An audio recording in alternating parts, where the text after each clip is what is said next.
Good evening here from Hong Kong. Good morning, perhaps, to most of you. It depends on where you are. Felix here. Fantastic to have you guys on this live stream. Raphael here. Welcome. Hold Neo, you say. Darren is also shouting, hold. Why not buy? I suppose we could ask ourselves that. Guys, fantastic to have you on the call here. There are a couple of things I wanted to run through. And then, of course, I always open this up very, very much to questions. So don't be shy. Do write them out, and if I do miss them, feel free to write them out a second time. While I ramble. As always, guys, for every single one of your likes, I donate 1 cent to the gentle barn here, these lovely sanctuaries, all these fluffy animals. So if it would be greatly appreciated if you keep doing that, and I will keep donating, doing my part here. Michael, good to have you here from the UK, and Lily, dear short sellers, please sell your Neo so we can pick it up from you cheap. Thank you. I love that sentiment, Lily. Thank you, and welcome to this live, guys. So. Okay, I had another read of my notes from the earnings call and also of the actual filing. And there are a couple of things that really stuck out to me that I think we've kind of overlooked and forgotten. We've had a fairly dramatic week last week, and we have also had a lot of headlines which weren't always particularly pleasing to Nio, although there are a couple, and I'll show you some that are actually sounding a little bit more upbeat. So there are actually 7 items, and I'll run through them very, very quickly, and then I'd love to have your questions as always, guys. The first is capacity, right? So they're telling us capacity, or William Lee rather told us, by the end of this year will be at 300,000 cars on 2 shifts. Now, if I look at let me show you that here. If I look at there are goats everywhere. If I look at my discounted cash flow model, which you are very welcome to get a download from our Patreon, and then you also can join our lovely Discord community and chit chat with me and everybody else. That's a 300,000 car capacity by this year end. Now, for 2022, in my projection here, you can see that in this row there, I've got only 169,000 cars in for 2022. That's 100% growth. So it kind of makes me think, why are they building this up so quickly? So if you combine that with his statement that he said the ET7 orders exceed all of our expectations, and then he also said at the end, as an answer to one of the analyst questions, he said these are the biggest pre-orders, or the order pre-orders are bigger than we've had for any other model. So if I add those two together with this 300k capacity expansion by the end of this year, I'm kind of starting to think, well, maybe my numbers here are a little bit conservative. So if I put in, something a little bit bigger than that, and I say I put in an extra, I don't know, let me click enable editing so I can actually do something with that. Say they could make, 180,000 cars that year, then. Sorry, I'm doing this the wrong way around. I have to increase our margins here in this model. So if I change that growth number there, then you see just adding that 20% extra growth in there, that gives me $4. So if I make say 125%, then that gives me up there, as you can see, $5 extra on that. And there might actually be something in that. Why would you build a 300,000 car factory if you're not expecting to use it for 2 years down the track? That doesn't seem to be quite like the Nio way, because Nio is pretty tight with their capex. And okay, it is JAC's capex, but still. So that has me thinking here on that. And especially as the ET7 will be a more expensive car, and it'll also come with more subscription revenue, I believe. So I think that's kind of interesting more there. That's number one. It's a capacity build up. It's much, much quicker than people expect. Lots of you guys on the call here. Albarello, good to see you. Ex-Saint, Raphael, Michael, Puppet, Genie X, the Mackie. Fantastic to have you guys on the call. I really appreciate it. 2, the sub-brand they are intending to launch. So William Lee said, we have exited this GAC, big G, not a J, a GAC 007 car thing there, and now that leaves us open to then doing something new. And then we have seen this new joint venture with JAC. I do believe they are going to bring out a new mid-range cheaper car, not under the Nio brand, but separately. And that follows this sort of Lexus Acura Infinity model. Lexus, of course, is the premium brand of Toyota, Acura the premium brand of Honda, and Infinity the premium brand of Nissan. This is kind of the reverse, right? This is a premium brand launching the mass brand, but it can work very well, as you can see, for example, with Lexus. A lot of people don't realize that Toyota owned that. Maybe they wouldn't buy it if they knew that Toyota owned that. So it is possible to have that brand separation there. Now, number 3 is that Nio is actually outselling the Audi Q7 quite substantially. Last month's numbers, we had 7,200, this is January, sorry, Nios sold, and we had only 5,300 Q7s sold. So quite a big gap there. That's interesting. So this BBA model, this Benz, BMW, Audi model, who he wants to beat, it does seem actually quite feasible if you look at it from that point of view, because the Q7 is a good car and is sort of a leader in that sector. Now, the fourth one is that we have a gross margin for Nio now of 17.2%. And what does that mean? Well, it basically means that profits are literally lurking around the corner. You can't get away from that because that is a very, very, very good gross profit number. And people, again, are not talking about it. I don't know why the press doesn't talk about it. I think it just means profits are coming either by the end of this year or I think in Q1 2022. I do think we are going to see profits. And I think that will be major because these kind of stocks and companies, people are not really expecting profits. They're expecting them to burn cash and build up revenue very quickly. But Nio is doing both.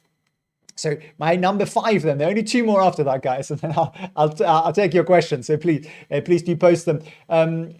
The 5th is, I believe, and if I look at this model that we're talking about here, I think Nio is going to launch a smaller vehicle. I do think we are going to get a sort of Audi A4 or a 3 Series BMW or C-Class Mercedes.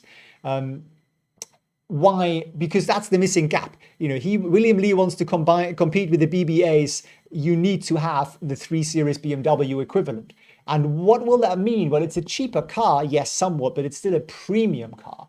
And again, it'll increase volumes and it'll therefore spread R&D expenditure and overheads over more vehicles. So I would be kind of expecting to get that announcement in 2022 once the ET7 is rolling out of the door quite nicely. I think the next logical step is to go smaller but premium.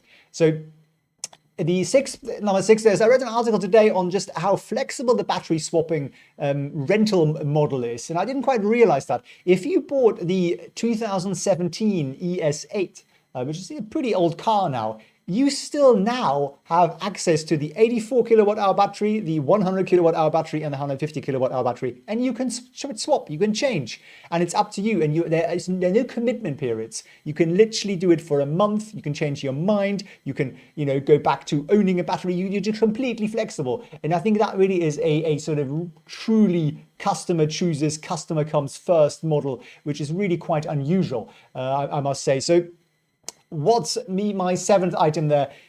Okay, we were told about the capacity constraints because of the chips, right, and batteries. So they can only make about 7,500 or so a month, although they could make 10,000 right now if they had the chips. What does that mean for Q2? That means Q2 is going to be 110% up year on year. Now, that's a pretty reasonable number to be up by, way more than double. So that's kind of our worst case scenario that we're in at the moment. Nio is having a chip shortage and therefore they're only growing 110% year on year. So I kind of think I wanted to kind of just summarize that again for you guys, because I think not everybody's kind of noticed it. I think not everybody has really looked at the details. So I think it is a good thing to share and kind of talk about.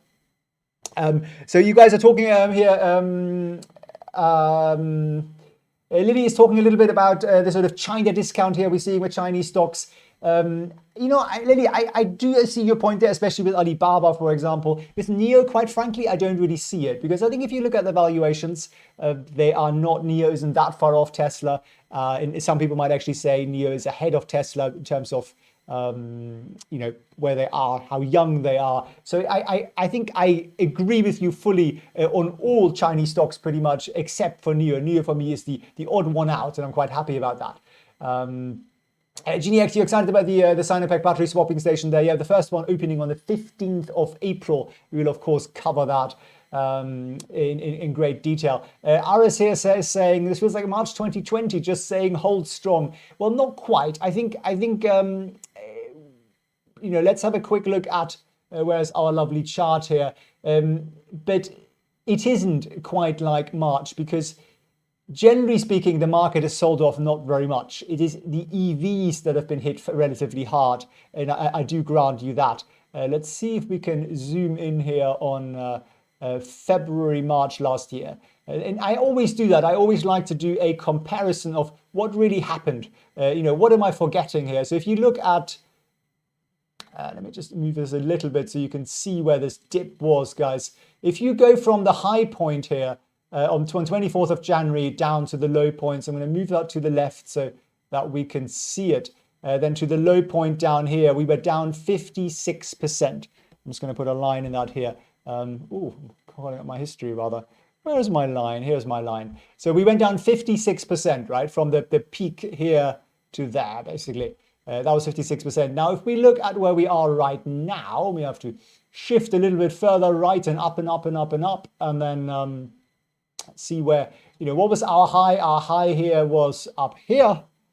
Another horizontal line here. And what I'm going to do again is I'm going to drag this to the very left because then it gives us the accurate percentage figure from that very point. So what are we now? We are down, you are quite right, similarly, where we ended the day 39%. So it isn't quite the same magnitude. Halfway through Friday, I also posted on our Discord and I said, guys, this feels like a crash for Nio, not for the market overall, because the market overall actually hasn't corrected a great deal. And I think that's something we need to bear in mind. So thanks very much for that question. I think it's really good to do these brief comparisons. So if you look at what the market has done in percentage terms here since our peak we are basically down 9 to 10%, right? If I look at where were we in last year, here we go. You see there's that dip at the very beginning to down there, we were down 31%. So March was 3 times more of a crash, if you want to call it that, than what we're in at the moment for the NASDAQ overall. I grant you EV stock's been hit particularly hard, but we are still not quite where we were at sort of 59% in March. But yeah, I mean, at one point on Friday, I was thinking, whoa, this is really crash territory. And I think that's one of the reasons I think a lot of people bought in. Not because I said it, but because a lot of people thought that, obviously. So there, lots of questions here, guys. Appreciate those. Ellie from New York, Kim and Mike, always good to have you on here. To New York Goats, fantastic to have you on here as always, Kim.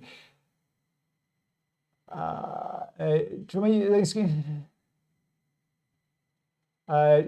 X, the in-screen in the middle of the car can also be upgraded, absolutely. And there's actually just an update out here today, which I wanted to share with you also. So Nio's just updated part of their app and software. So what can you do now? Well, you can do a bunch of things. Well, you can set the seat heating and ventilation. You can preheat your steering wheel before you get into it, which I think is pretty cool. You can do that directly from your app. So that's an upgrade. Apparently there's some improvements to the charging maps and to sort of booking appointments. And you can see the kilowatt hour time of the, what's available there. You can see that here if you can see that. So you can basically book timings, etc. Directly on there. You can see the idle time. You can also see the self-driving to the nearest battery swap station. Basically, you can do that now with one click. So you can select where you want to go, which one you want to go to. It gives you options, say how far they are away. And then you can do that. And you can also see the mobile service provider. So that's the van. The van can come and give you a little bit of power and juice. So you can also see in real time now where they are. So that's another upgrade there to that system. And that's really the beauty of these cars, right? Is that they really invested in having all their own software and R&D and AI in there. So you can upgrade these things. I think if you are in northern China, for example, in the winter, where I've been there in the winter, and it's quite easily minus 25 Celsius or so. That is pretty cold. It'd be wonderful if you could preheat your steering wheel. Trust me. So. Piers, is a JST factory doing any double shifts now? I'm sure someone's watching. They also seen the EC6. So at the moment, we are told they have a capacity of 10,000, right? With a little bit of double shifts on some part of the processes. At the moment, they're churning out about 7,000 something per month. I had that up on our, if you look at our earnings tracker here, again, guys, this is of course on our Patreon and Discord page. Be making sort of 7,000, 7,200, and then Chinese New Year month 5,500, which is a fantastic number. And then in March we could make somewhere between 7,200 and 7,700 cars. So I don't think they need to really run double shifts for that yet. They could, and then they could take capacity higher. But the issue for Q2 is basically they'll only have chips and batteries for about 7,500 cars per month. But that is still a 110% year-on-year growth for Q2. So Daniel here, can you briefly explain the layman Mike how your price targets for Nio? What's the price or sales price E ratio you focus on? Where do you see the multipliers in the future? That's a really good question. I'm actually going to do, because at popular demand, do some kind of introduction explanation videos, and I'll post them over on our Discord and Patreon channel, because YouTube doesn't seem to really like that sort of content. The way I'm looking at this is essentially revenue growth and earnings EBITDA margins. That's essentially my model. Why? Because we haven't got positive earnings yet. So it's a discounted cash flow model. It's Gordon growth exit model. That's sort of the basis of that. And then I fiddle with the revenue because I sort of have an idea of what the cars sold are, what the revenue comes in from that. And then I actually throw in the extra subscription revenue for autonomous driving from 2024 onwards for some of those cars. So I'll do a detail. It's a really good question. A couple of you guys have been asking about that, both on the technical analysis and also on the DCF, discounted cash flow models. So I will do some sort of 101 videos explaining a little bit the way I look at things. And there are, of course, different interpretations of philosophies, but I'll explain that and also put up some simple models that everybody can play with. I mean, these are up, and really literally you can simply play with these revenue figures or the percentage figures. For example, Tesla's EBITDA margins over 20%. I'm achieving here by 2024 19%. Say you made that 22%, for example, that would give you, as you can see at the top, an extra $7-8 sort of instantly, just like that. So actually, even if you don't want to really go deep into it, I still recommend looking at these kind of models, because it just gives you a bit more of a feel for how might analysts think about this, how important is the revenue, how important is the margin, and it gives you kind of a feel for that. Now, as companies evolve, and we know once Nio becomes a profit earner in next year, I will, of course, update my models. In fact, I do tend to update these fairly regularly, certainly every quarter, because we have more information on what's out there. So thanks very much, Danny, for that question there. And thanks you very much also for being part of our membership. Mr. Nobody says here, you mentioned the short volume on the 3rd of 5th was 20% of shares traded. Yep, that's a very good point. We can show that. No, that's Palantir. Where is our lovely chart, guys? Here it is. So we can call up here the short interest down there. So what you can see is, and it's a little bit small, I appreciate that, guys, but I'll zoom in it for you. You can see down here, the gray line is volume. The volume really flew off a handle there too. And you see the green line is the short interest, right? So short interest was 46 million. And a volume is 270 million. I haven't got a calculator in front of me, but you can see that's around the 22% mark that Mr. Nobody there mentioned. So fairly substantial. Where were we in the days before? We can have a look at that too. You can see, so on the 26th of February, for example, let me see if I can keep that number there. It doesn't want me to do that. Okay, on the 26th of February, I'll just have to tell you guys, the short volume was 15 million and the actual volume is 95 million. So that's about 15-16%. So it has certainly gone up quite a bit. So there is definitely a bit of that happening there. Not Nobody, you are totally right, Piers. The chart master, I wouldn't go that far, Piers. As always, guys, this is for entertainment. This is not financial advice. All the advice comes from these guys here. You see, this lovely chap here is Stanley. Stanley does the thinking around here.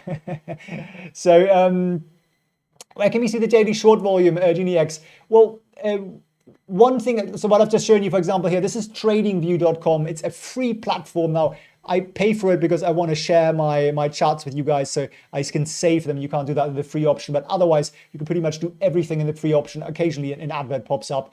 And then what you do is you go on the indicators and you type in short, and then you can see here short interest daily volume. So that's one place to look at it. There are also other websites that will tell you that. Fintel, for example, .io will tell you that. But I think this is a pretty convenient way because I'm looking at charts anyway. So I might as well look at this down here, and then it shows you the little green bar down there. And I'll magnify that again for you guys. Oh no, I'm painting. Didn't want to paint. Here we go. So that little green line down there, that's the short interest volume, and it does of course move up typically with volume. So the question is really one of percentage. Right? So it's not really a nominal thing. 46 divided by 270 is really the number you're looking for there. So a good question there. Steve is asking, what's Nio's short-term price target end of this year? Look, for me, I've done my, so you can see my discounted cash flow model here. And I actually lowered this after the earnings call because of the chip restriction shortage. So I'm now working on here at 80. Can I make that yellow? Yeah, on 84,000 cars sold this year, and my revenue per car there is 390,000 renminbi. So you can see that if you want, simply by seeing at the top here my formula. Can you guys see that? Yeah. So you can see I'm dividing by 0.39 because this whole thing is done in millions. And now most analysts are actually looking at sort of 93 to 96,000. Some are even more bullish at 100,000. What I'm going to do personally is I'm going to wait for the end of Q2, and hopefully we're going to get again the confirmation that they do have the chips in hand from July onwards, because William Lee told us, guys, we have enough chips from beginning of July onwards, so we'll be able to ramp up then. But I'm kind of somebody who likes to kind of see the fact rather than wait for it for 3-4 months and sort of cross my fingers. So that's why I lowered my input projections there a little bit. I was at $80 before with a fair value, but actually we are still here sort of a good 70+% in terms of upside. So for me, that would be a reasonable target, provided the market doesn't, of course, tank all year, but I wouldn't really expect that. I think even if we do get some form of a larger crash, then I think that will be a matter of more likely, it will be resolved by the end of the year. At least that's my personal opinion there. I'd love to hear what you guys make of that, of course. I have subscription service, Mr. Nobody there. Nio's held constant 20% short volume for weeks, thereabouts. It does dip up and down. In fact, maybe we can pull it up, guys, because it is an interesting one. But Nio's short volume has always been pretty high. Fintel here, Nio. So this is it's an interesting website. This one is called fintel.io. Again, pretty much all of it is free. There is a short interest, and they're not the owners. Whereas here's a short interest here. Click on that, and you can see it. Can you see that, guys? Yeah, you can. Great. So you can see down here, short volume is around that mark. So yes, you are, Mr. Nobody, you are right. Of course, the last couple of 7, 8, 9, 10 days or so, we are above 20. If you look at this. If you look at the actual chart here, we had from beginning of last year this kind of uptrend, and I did some coverage on this in January, and then as the whole GameStop saga was happening, etc., we saw that falling off very substantially, right? We really went down quite, well, not that low. This is about 15% or so. Now, for most stocks, you would see short volume below 10%. Sort of 10 to 20 is high, but it's not insanely high. And for Nio, we have had this pattern, and it has been building up as the stock price was rising. And now we are seeing again here, there's a trend of it moving upwards above 20%. So, there are definitely shorts out there. So it'll be interesting to see that. See lots of you guys hit the subscribe button here. Very much appreciated, guys. Thank you very much for joining the community. Reactionist is asking, Nio or Xpeng Reactionist, you know what you need to do? You need to join our live stream tomorrow. We're going to live stream the earnings call in all its glory and details. And I think that will give us a great insight, not just into Xpeng, but actually also into Nio and just the Chinese auto sector as a whole. Xpeng is fairly close to Nio in terms of competitiveness. So I think that will be a super, super interesting one. So do join us for that. And then I think I give you that answer. Kevin, good to have you on the chat. But the exchange rate of affected Nio's earnings recently continue to be an issue. What EPS would Nio have posted if this wasn't an issue, says Steve here.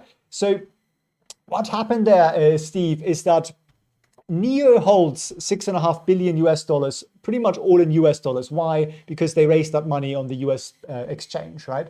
Through convertible bonds, essentially. So when they hold US dollars and the value of the US dollar goes down compared to the renminbi, they have to file their accounts in renminbi, so they need to use the more recent exchange rate. And therefore, they need to record a imaginary paper loss on those US dollars because they're now getting less renminbi for that. So it's an exchange rate fluctuation thing. Most companies that hold more than one currency have always got that on their accounts. It isn't particularly important unless they exchange all the US dollars to renminbi on that day, which I can't imagine they would have done. So if you take that out, the numbers were much, much better. Now, I love to say that I've got that number in front of me. I did do a video on that 2 days ago, so I don't have that number in front of me, but it would have certainly brought us in line with expectations. So that's kind of, I think, the silly thing of the market. They read the headline number, they don't read the real news. So I did cover that previously, Steve, but that's a really good question. Thank you very much for paying attention to that. So many companies have the same chart pattern as Nio, says my bed sheet there. You are quite right. On Friday particularly, we have a lot of the same patterns there. And that is just because everything is running on momentum at the moment. No one's really looking at the fundamentals of companies particularly, I don't think. I think it's just looking at, to sort of, what can we worry about? What can we worry about? Did the Fed promise us something more? He promised the same thing as yesterday. Well, in that case, I'm selling. It's kind of a strange situation. And quite frankly, I think it is a good time to pick things up at a good price point. At least that's my view of it. So, lots of questions, guys, here. I appreciate them as always. Luis, what are your thoughts on Baba this week, Luis? Well, that's one that hurts. It's such a good stock in my book. I mean, I just think there are very, very few companies that are as wonderfully undervalued as Alibaba is. And as always, that is just my perspective, guys. Do your own, come to your own conclusions. But we got Futu on here. No, we wanted Baba. There we go. Here's my Baba chart.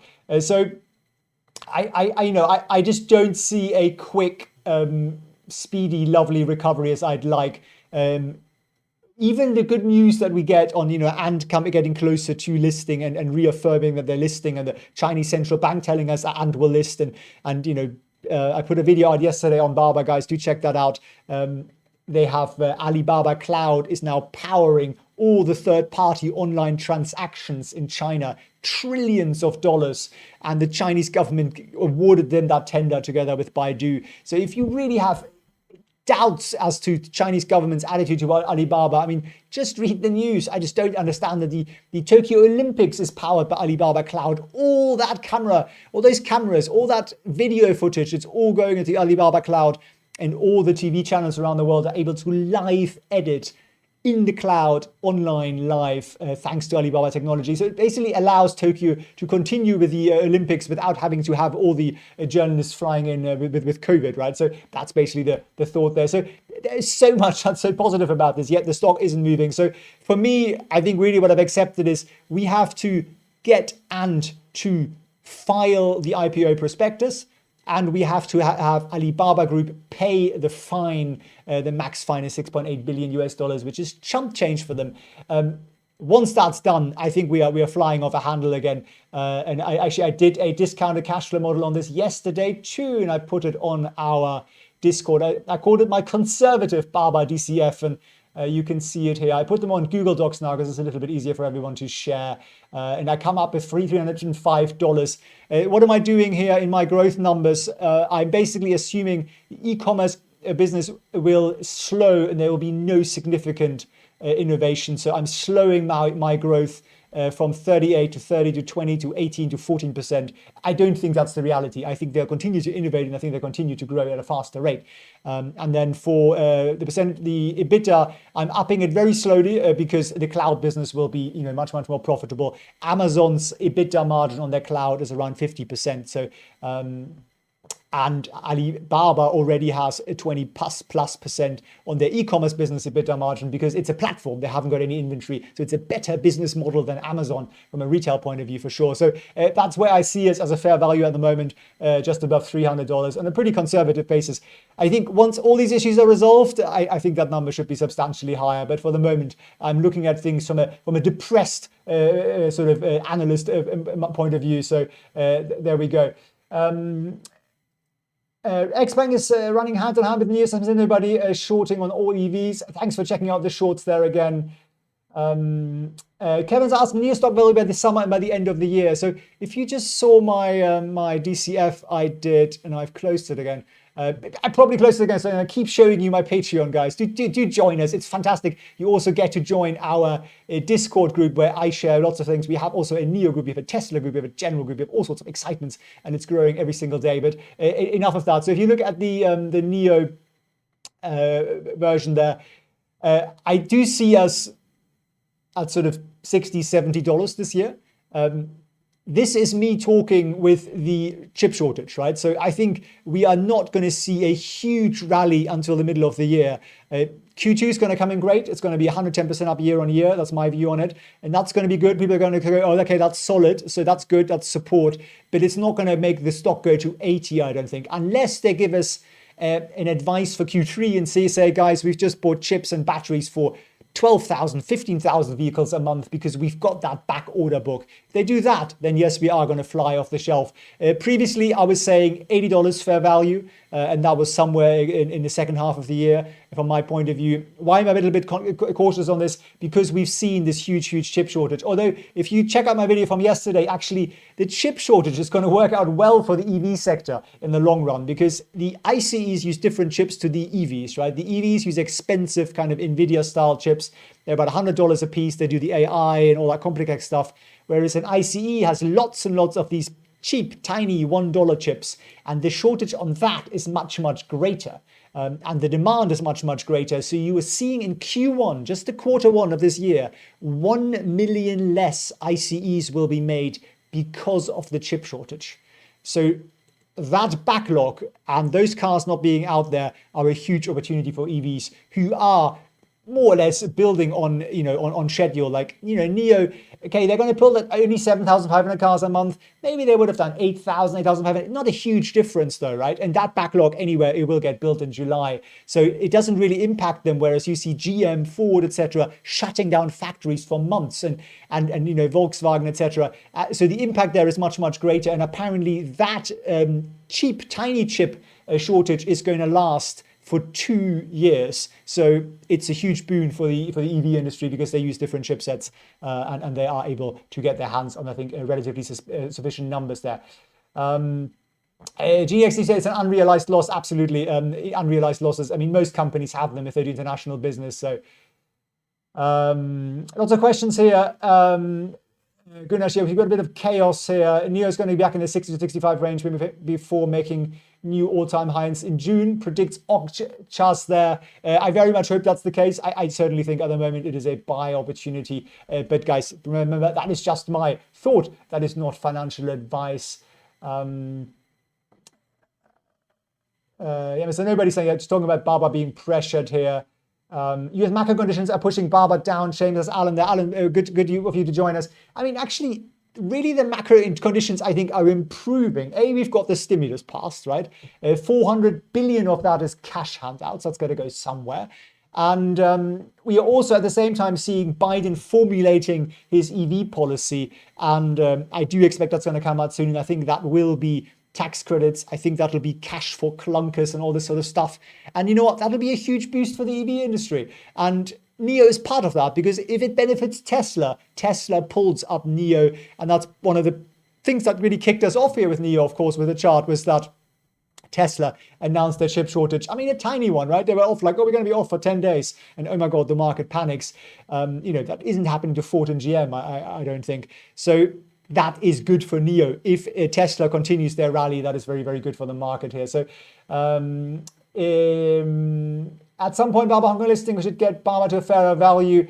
If there's French, I mean, one thing is that Baba isn't part yet of the southbound stock connect. So mainland Chinese investors can't buy Baba in Hong Kong. They can buy Tencent, for example, and they own something like 6-7% of Tencent through the southbound connect. But they can't buy Baba yet. The rumor is that is going to happen in the short term. The Hong Kong Stock Exchange is doing all sorts of reforms, and I've actually just for the first time appointed a foreigner, an Argentinian chap from JP Morgan to lead it, which is, I think, quite a symbolic move. I'm sure that the gentleman in question is brilliant at his job. I don't think that's the sole reason he was appointed. I'm not trying to imply that, but I think it is a good move to basically say Hong Kong Stock Exchange, it's business as usual, and come and do your business here. So someone's asking here, is the Discord free, Paolo? almost, Paolo, you have to join through our Patreon. So it's a mere $5 for a lovely supportive community. And I think I must say, even I also on Friday, I really looked at that quite a lot, because when your markets and your portfolio is that red, it is quite nice to be able to talk to like-minded people who are invested into similar stocks and see what everyone's doing. And we are sharing information there all throughout the day, as am I. I look at lots of things during the day. I can't make videos on all of it. Our little roundup chats here at the end of the day are lovely, because I can actually throw out some more random things that the YouTube algorithm wouldn't otherwise like. But of course, a lot of it simply goes into Discord. And also, if you want to ask me and the community questions, it's a really nice community there. So I encourage you to check that out. Lots of questions here, guys. Really good. Fantastic. Thank you for sharing.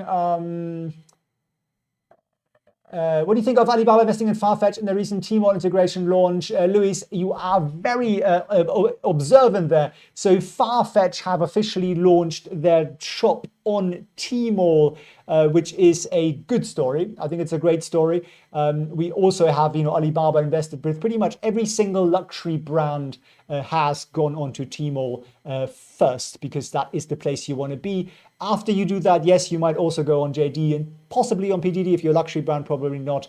But Alibaba and its platforms, Tmall in particular, continue to be the dominant ones there. So I think it's a good story. I think it's a great one. And that's similar to what we've seen with, Net-a-Porter, all these big kind of international fashion brands or platforms or e-commerce companies, etc. They want to enter China. Who do they go to? They go to Alibaba. So I think that's really just part of the every single day fantastic news we get from Alibaba, yet the world ignores it. Nobody is talking about it.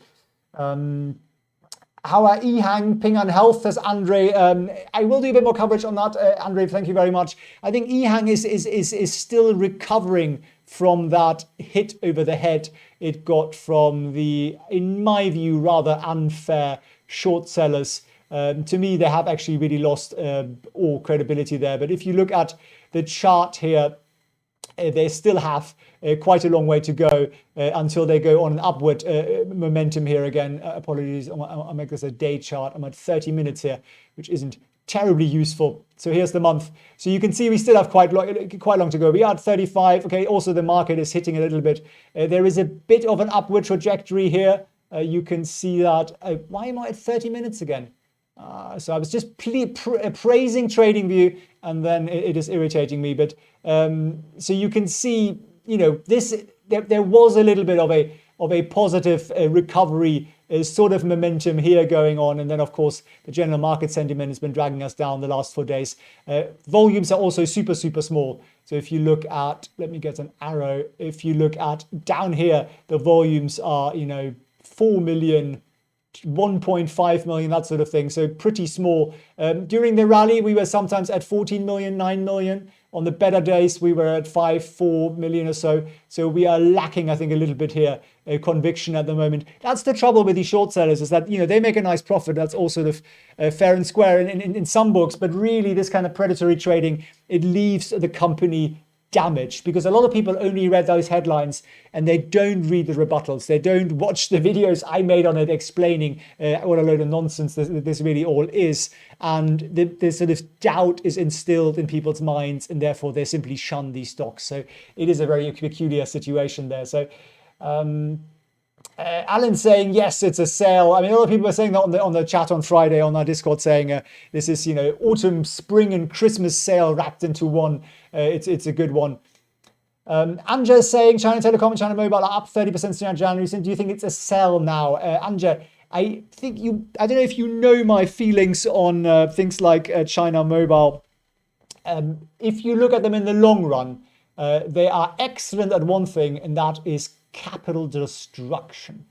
Here can you see my lovely little chart there? So if you'd bought this in 2019 at 70, now you're at 56, right? And that's including that rally here at the end. If you had gone back further in time, look at this chart. It looks like a volatility index almost, future. It is just horrific, basically. If you bought this in 2011, you would have bought it at 76. I mean, I just think annualize it. It is good. I think they're a fair place for dividends, purely dividends, because these companies are, in my view, very unlikely to go out of business. They are fully state-owned. They're essentially monopolies, and they have a huge subscriber base and therefore huge free cash flow. They kind of can't go wrong, really, to that extent that they would go out of business. So they pay a nice dividend there. So it really depends, I think, on what you're holding it for. It has a bit of a recovery here. I don't know whether that's solely on the basis of the new Biden administration coming in, or the hopes of not being listed or that sort of thing. So we are now kind of back to where we were in August. So our kind of sell-off here at the end of the year, that Trump sell-off, is kind of out of the picture there. So I think it really depends on how your motivation for being in on this. If you want to collect your dividends, and I don't know what they are exactly, but they were 5.72%. You can see that down here, 5.72%, which is not bad. And probably when you bought it, you probably were getting 6% plus. So I like holding some things that pay me 6% plus dividends purely for that. If I think it's going to continue forever after, and the sort of state-owned monopoly is probably as close to forever after as you're going to get with that. So that's kind of my view there. From a capital appreciation, this is my answer whether I would hold it. Look at that. It's just this is 20 years, 11 years, and you would have lost money over 11 years. Try finding me a stock that could destroy capital quite as quickly as this one. So thanks very much for the question, though, Anya. Much appreciated. What historical discount do Chinese stocks versus European, South American, Singapore's have as peers? That's a super interesting question. I haven't seen anyone done a real study on that. I think for Chinese stocks, it depends a little bit on the sector. Nio, for example, I don't think has a discount. Alibaba, it depends on, of course, how do you compare like for like. But if you compare Amazon with Alibaba, for example, and let's just pull that up. Amazon stock. So the PE here is 71, right? And Baba stock, the PE is 26, right? So that kind of gives you a bit of a feeling there. Alibaba has a much higher margin because they don't hold inventory. They are a platform, so they just provide the technology for people to sell and buy, and they make money all the way along. And Alibaba's cloud business is only just become profitable. That's going to be a huge contributor to earnings in the future. Amazon there is some time ahead with that. So, how do you see that? You have a PE ratio that's almost a third of that. So I think it really depends. But try to do some comparisons. Is that fundamentally going to change? Perhaps a little, but I don't think that much. So I don't look at Alibaba reaching Amazon valuations. I don't make that comparison because that would mean all American investors would have to view Alibaba the same as they do Amazon, and they just don't. For one reason, they don't buy from it every single day of the year. So I think that's a factor there. So, but thanks very much for the question. That is a good one. If anybody does see that, or if I do see that, guys, I will, of course, share it with you. Right, guys. Stephen is a late comer for Nio. I started at 54 till 33. It'll be another long hold for this one. Good companies in the Chinese market next 10 years, a Chinese growth story, Stephen. I would agree with you there, Stephen. Good to have you on the chat. What are your thoughts on PLTR as music? I'm putting out a PLTR video straight after this one. So all you have to do is hit the subscribe button and you get all my latest roundups on that. I've just done another valuation as well on PLTR. So do check that out, music. It's coming out today, of course. Philco, you'll notice the camera improvement. I actually moved rooms. I moved everything, absolutely everything today. It took me about 6 hours getting all those cables back in everywhere. And I'm very glad it's working here for the live. Thanks for noticing that, Philco. And fantastic to have you on the chat as always. And I'm a little bit further back, so my head isn't quite as intimidatingly large as it was before. So thanks for noticing that. Why do Neo and Xpeng almost follow the same chart, Eric? That's a really great question. Well, actually, you can make that an even. So if we go back to Neo here, right? Let's look a little bit more of a closer period. Let's look at it like that, and I'm just gonna hide all my annotations, including this one here, and then we do a quick comparison with XPEV. We throw that in. Okay, same. And then we're going to throw in also Tesla. And we're going to throw Tesla in on a new price scale. So there you have it. Can you see the correlation? I mean, I can turn my bar chart off into a line as well. Very, very, very close correlation. Why? Well, essentially, Tesla makes the market. That's my view. Tesla is the turquoise one at the top here. I think Nio makes the market for XPeng. Although Tesla, of course, still moves Nio largely. So you have that incredible correlation. Why is that? Well, Tesla is the one that invented this market, more or less, right? They own this space. Tesla is also becoming each month more of a Chinese company. By Q2, they're going to sell more cars in China than in the US. So you're going to hear Elon talking about China all the time. And you know what? That's going to be great for Chinese stocks. And that might help us with this China discount a little bit and sort of take people's blinkers off that, this is a huge opportunity and it's the fastest growing sort of substantial economy in the world. And it will be for the next 10 years or longer. So, they are basically enjoying very, very close correlations. Now, over particular periods of time, right? It depends a little bit on the time frame, of course. At some point, some of these newer ones didn't exist. For example, XPeng comes into the picture a little bit late. So from a scale point of view, this is probably about right. There are periods, of course, where they can move into opposite directions. Let me see if you can see some here. So here, for example, right in this period down there, now all of our annotations come back up. But you can see there, Nio was going up and XPeng was going down, for example. There are periods where they do diverge, but largely they move very, very, very much in tandem. So it's something to watch out for. If you're looking for diversification in a portfolio, holding these three won't give you that.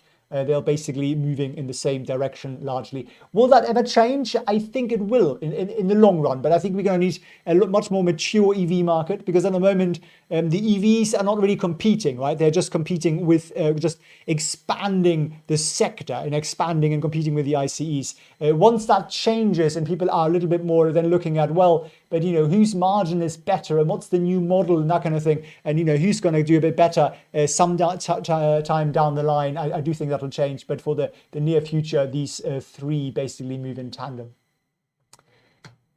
Lily, I saw comments that Baba is a shell company, so I didn't allow investors to invest in the actual Alibaba company. I don't think that makes any sense, Lily. Perhaps they're talking about the ADRs or the ADS or whatever you want to call it, the New York listings, which are a contract which gives you a right in the underlying share in Hong Kong.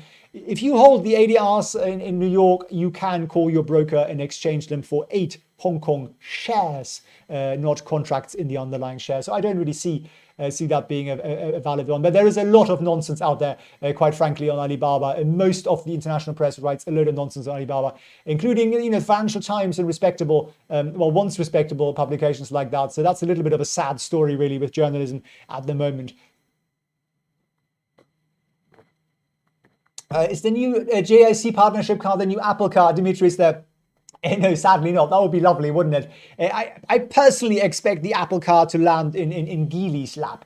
That Baidu, Geely, Tencent, sorry, not Tencent, Foxconn joint venture. The Nio JAC joint venture, I expect that to build another mass market EV. Because that was announced during the earnings call. They got out of the GAC joint venture. It's confusing because there are two companies in China that both essentially manufacture for other brands. One is GAC, one is JAC. JAC is Nio's partner that assembles the Nio cars. JAC was another joint venture they had to build a car that was called the 007, and that really didn't do very well. And that joint venture wasn't a very happy one. So Nio got out of that. They reduced their stake from 45% to just 5% now. And William Lee told us on the earnings call that opens up the opportunity for another stab at this mass market. Why is it important? Well, when you can put a mass market car out there, and it won't be under the Nio brand, it'll be a new brand. You basically spread all your R&D expenses over many, many, many more cars. And of course, you also get profits from that. But it sort of means, you can take last year's engine and you can put it into the cheaper model, the mass market model. And that is what, in reverse, in a sense, Lexus is Toyota, right? Acura is Honda, Infiniti is Nissan. The big car brands have had that model. Volkswagen, you can look at Audi, say, and Skoda, right? So, say Audi invests money in R&D, builds a beautiful new engine for, the Audi A3 or something. some time down the road, a year or two later, you can at least use parts of that and perhaps even use the engine and stick it into your Golf or your Skoda, and it just reduces your R&D expense a great deal. So it makes a lot of sense, quite frankly, without diluting the premium brand that Nio has. So that's what I think that's what's going to happen there. And Alan, there, I absolutely agree with you. I saw you already wrote that. In Alan, you're asking about can't Chinese people get a broker's license to buy any Hong Kong barber shares? Look, they might be able to, but there are restrictions on how much money you can move out, right? Whereas this Stock Connect makes it easier. They can, of course, also buy New York shares. I mean, it's not like they're unable to do that, but it does make the flows much easier because they can then trade barber, as I understand it, on the local exchanges in Shenzhen or Shanghai. So. Kevin, good to have you on the chat here. Fantastic. Thank you for joining in. That can go as it crashes. What if Apple want the EVE? I'm not sure what you're asking there, Dimitris. I'll gladly answer it there. Tesla's heading for the 200-day EMEA or 499. How much would Nio be if that is the case? All right, we can do that. We can do that. That's an interesting one. Let's add here Tesla. Compare. There we go. Can we turn off the percentages? Tricky. Okay, let me remove Tesla again. This might be a fairly imperfect comparison, but we have now. Okay, I'm going to turn off the bar charts so it's easier to see. What else have we got in here? What's the other line? Okay, the MA50. You want to make that the MA200, you said, right? Length 200. Right, here we go. So, well, that's probably now the Nio EMEA to 200, but either way. So on the left-hand side, guys, here we have the prices for Tesla. Tesla is in orange, whereas in blue we have Nio on the right here with the prices. So you're saying if Tesla goes to 499 around about here. Can I not put a line in here? Why can't I put a line in here?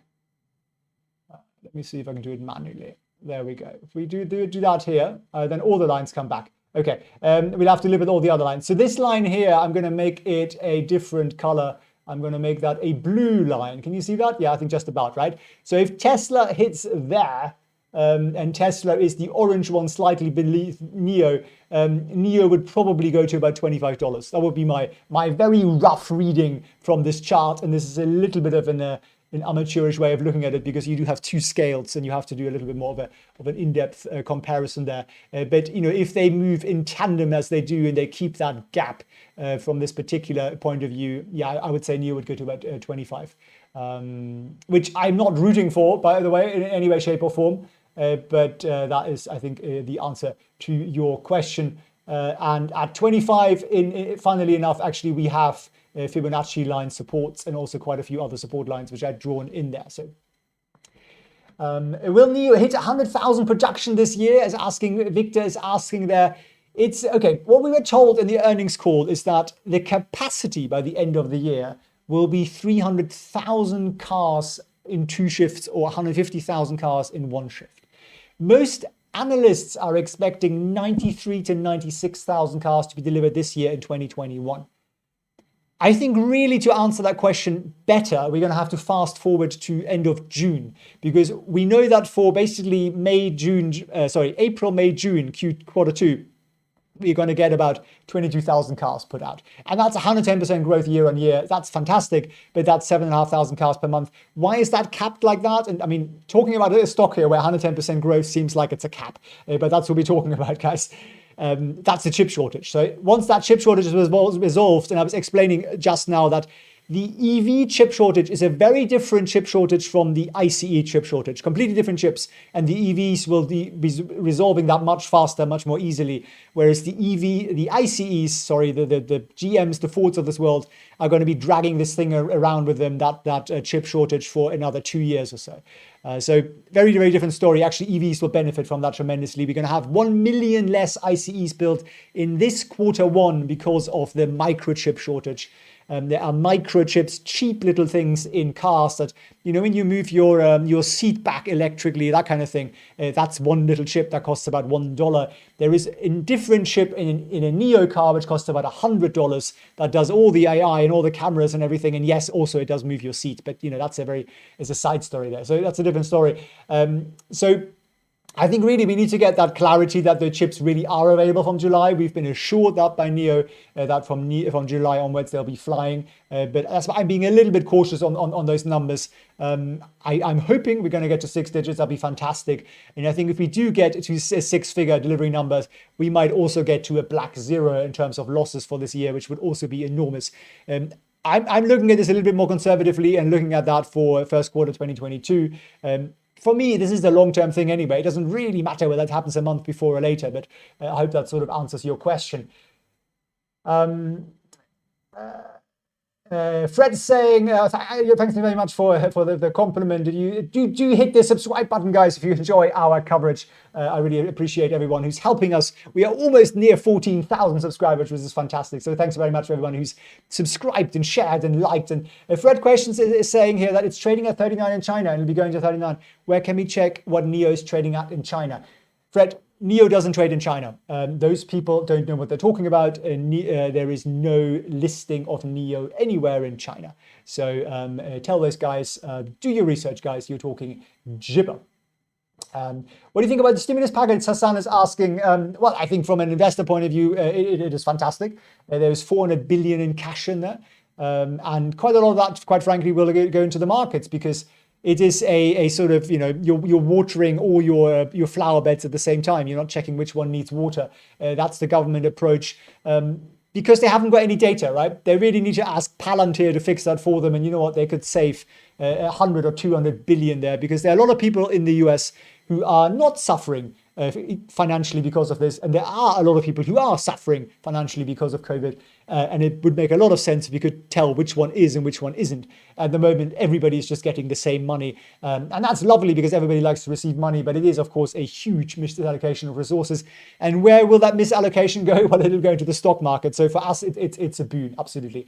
I'm expecting a quite nice little jump from that. Mitch is asking if Nio relies on BaaS for big profit engine, do you think it'll happen in Europe if Europe or US market doesn't adopt it? So it's a really good question you're asking there. And I wanted to show you something that I seem to have mislaid. Let me see if I can still find the window because there was a story out today and I do seem to have mislaid it.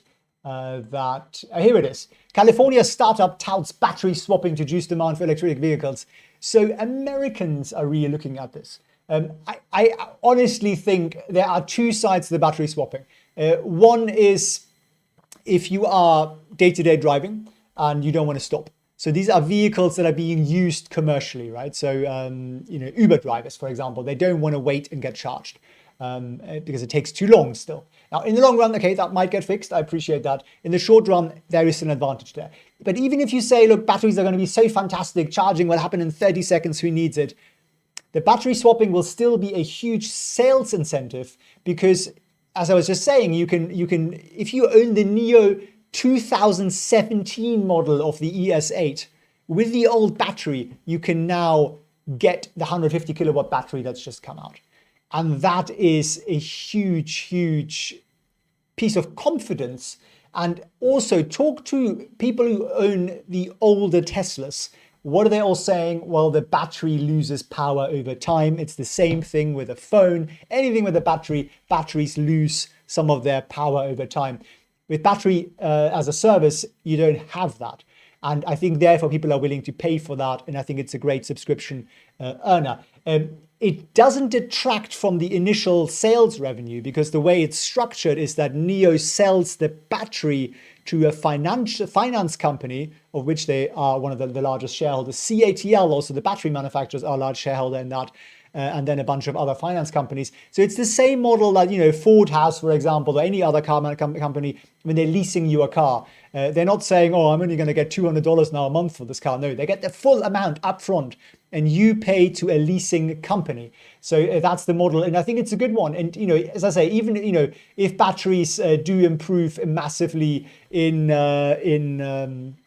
size and quality and ability to charge them, purely from a quality perspective, being worried that my battery isn't going to be great in 2 years' time in terms of quality, and that I want to be able to upgrade my battery without having to buy a new car, I think it's a really big one. And I think other companies are catching on to that, quite frankly. So a great question, though. Thank you very much. Lots of questions here, guys. Victor saying Nio and Xpeng are covered for the chips and they won't see a shortage. It's not a shortage per se. They're basically able to produce more or less what they want. I think they are going to build up a little bit of a bigger backlog in Q2 than they would have otherwise done. But, you know, Nio is basically going to be able to put out 7,500 cars a month, which is pretty good. I mean, if you look at, you might not have the numbers on the top of your head. Here is our car deliveries tracker, basically. Again, that spreadsheet, of course, guys, I share with you guys on our Patreon and Discord.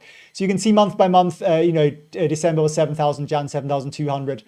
February is Chinese New Year, so it's a little bit less, and March will be somewhere in that 7,200 to 7,700 range. So it's pretty good for them. They probably could have done a little bit more, but it isn't a question of, oh my God, we're going to have to shut down production. So that's a story like, you know, what GM is experiencing. So Lily is saying, use the stimulus money to buy Nio. Yes, we should put that on billboards, shouldn't we, in the US?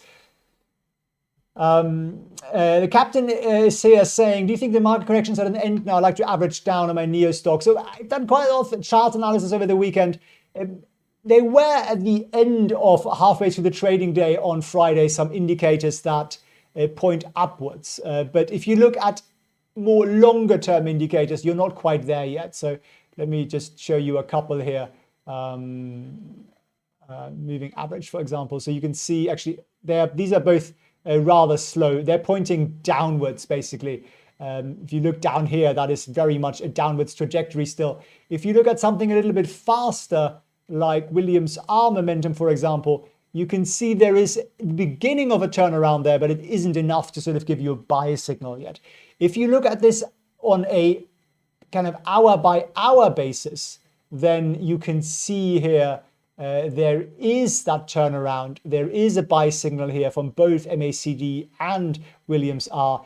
But quite frankly, and I'll magnify that for you guys if you're on a phone, you can see that blue line crossing there, and you can see here that blue line crossing that dotted minus 50 point line, which gives a buy indicator. But I'm not trading on an hour by hour basis, to be frank with you. I like to buy things that I think will do well for years, because otherwise it'll keep me too busy. I'll be glued to the screen all day long, buying and selling things every couple of hours.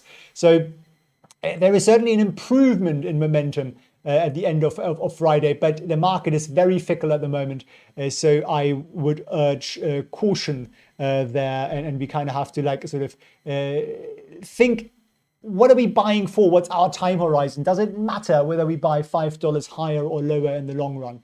And I think, you know, what I was doing earlier here is you know, we're looking at the NASDAQ, for example, and zooming out a little bit and just have a look at, let me just hide these guys again, and just have a look at, you know, these massive crashes we had in the past. Here I've got some of the green arrows. Did they matter in the long run? Well, hardly, right? If it's a couple of years out, you really don't notice it anymore. So it really depends, I think, on your time horizon. And I think that's what I always stress, guys.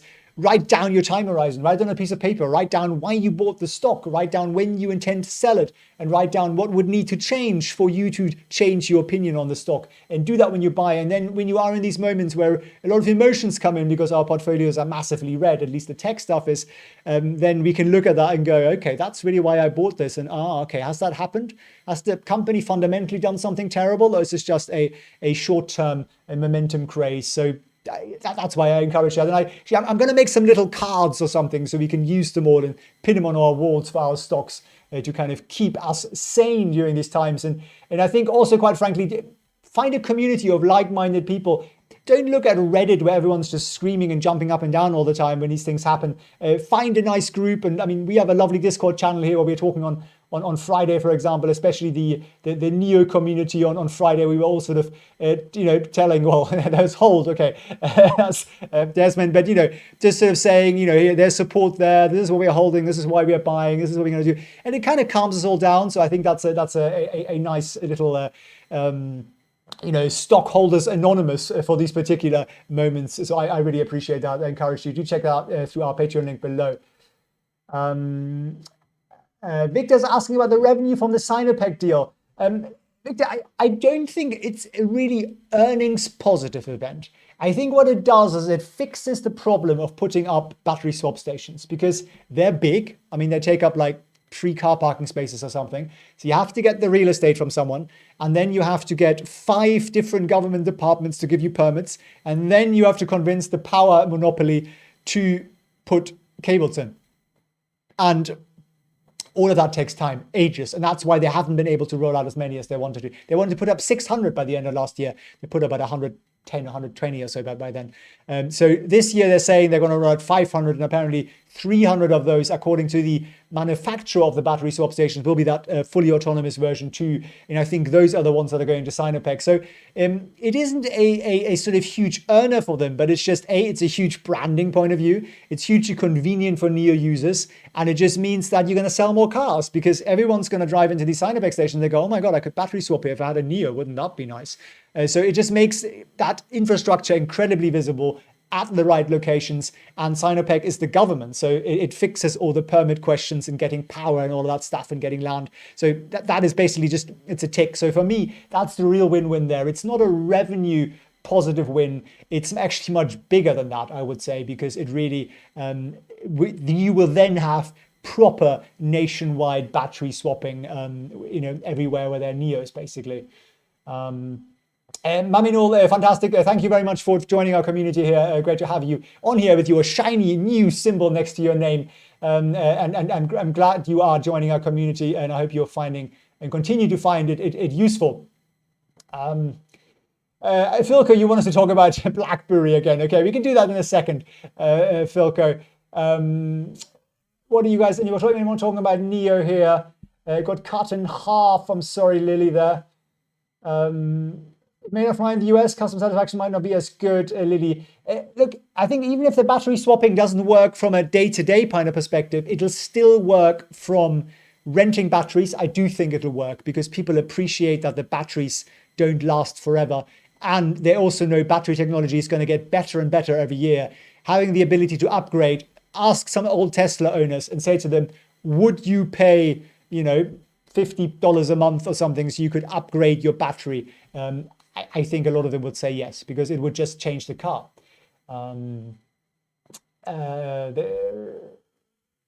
Julian says, are you panicking? No, Julian, I'm not panicking.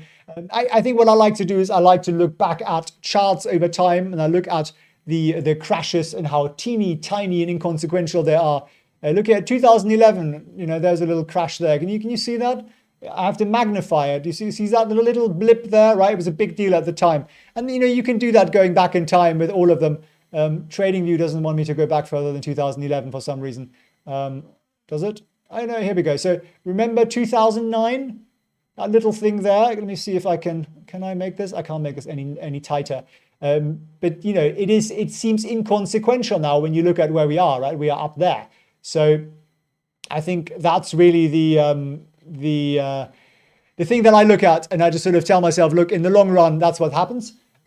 Stock market does well, and I have looked, and I've been saying that since the beginning of this year, at the holdings I have. Is there anything in there that I think in a crash would go out of business? And so what I look for free cash flow. If they're profitable, that's great. But still look at free cash flow, and I look at how much cash do they have in hand. And that kind of really fixes it for me, because I can't rely on the capital market giving them the money when the market tanks. So that's really what I look for. For Nio, I'm very happy in December that they loaded up a $6.5 billion in cash. And yes, it diluted us, but they've got $6.5 billion in cash. So they're basically, until profitability, they won't need any more money. I know that they don't need it. They might decide they want more, okay, fair enough, because they want to grow faster, but they don't need it. And that's kind of the big difference here. So Funny Shoe, you are not bullish on BlackBerry. You are going to have to talk to Philco about that, because Philco is really, really into BlackBerry. LKCO Wayne is saying, from Canada, good to have you on the chat. Is it dead, or is it back to the 60 cents range? You can pull that up quickly. It's what's really going to happen here with Lu Kuang? Okay, I'm zoomed in a little bit closely, as you can see here. We did do some chart analysis on that also on Friday. Low volumes. There was some support here, obviously, which was good to see at basically the dollar mark, right? That was basically some support here. And you can see where that's coming from. That is coming from where we were on the sort of 10th of February there. But it isn't the greatest support in the world, to be quite frank with you. But psychologically, the dollar mark is always quite a big one. So we are basically back to these kind of trading levels here that I painted over here in yellow. And I shall do so again. Basically, we are back to this kind of range. So the craziness has gone out of it. The panic, I think, is largely gone out of it. People are still clinging on to the $1 mark there. What's the market cap here? Still 268 million. I'm at the moment not hugely bullish on it, must say with you, in the short run. The 200-day moving average line there at 68 cents, that might provide some support if we do fall a little bit further. Otherwise, the next Fibonacci line here is at 58 cents as well. So there is a big kind of gap between where we are and the next real support levels there for me. So I would be a little bit cautious with that personally.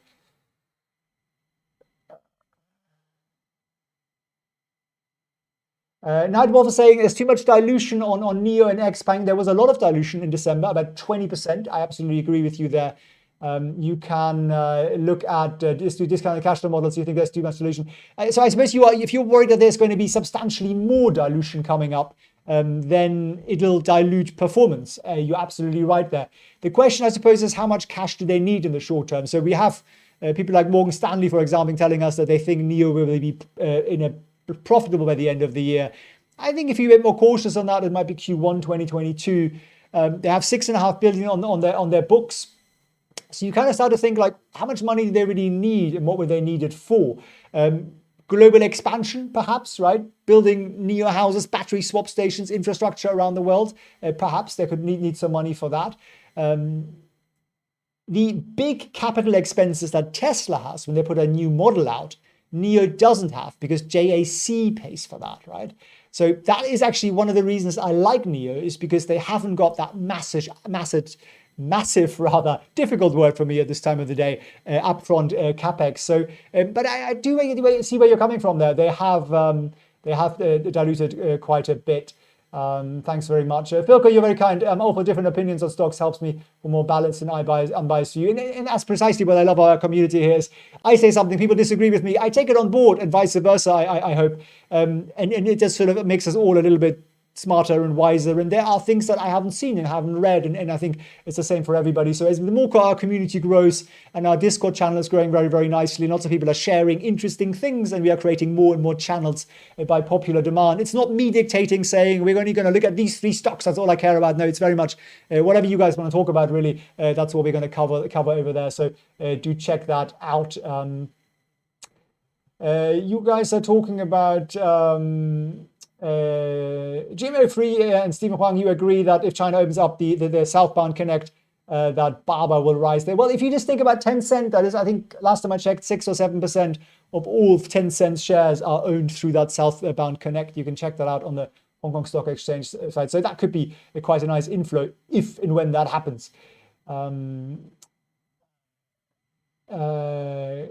Right, guys, Flow, GME, Reddit, right, Felix. Alan's asking, is there a risk with Nio only focusing on the EV auto market? Tesla is more diversified. I mean, Tesla is a wider, broader disruptor. Absolutely. It is a huge, huge thing. Nio, for me, is essentially the new version of, say, BMW, without all that sort of baggage. What I like about Nio is that they have invested so much and are continuing to in AI and autonomous driving. And I think that is, for me, where all the money comes from. And whenever I look at my discounted cash flow, all I've got to look at basically is the forward, revenue from subscription, because that's basically pure profit, right? People buy the cars, lovely, okay, but I make money on that, make my 20%, wonderful. But really, I'm then making 95% profit margins on the subscription revenue they give me every month. So for me, that is where the excitement lies with EVs for the moment. And I do think that Nio's timing and brand positioning in China is a smart one.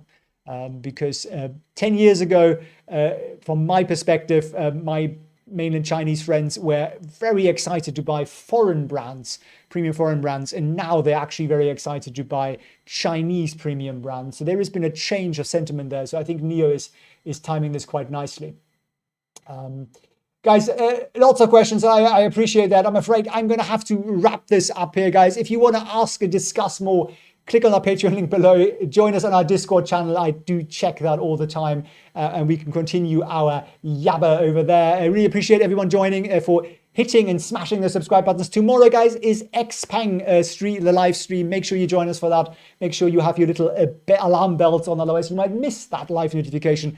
And that's going to be super interesting for anyone who's invested in EVs, especially for the Chinese take on it, which also applies to Tesla, by the way, because that will be their biggest market in a very, very short time. So, guys, thanks very much. This is a wrap here from Hong Kong. A lovely day or evening to you, depending where you are. I really appreciate, and I'm really enjoying our community here, guys. Much appreciate your support. As always, that's a wrap here. Good night.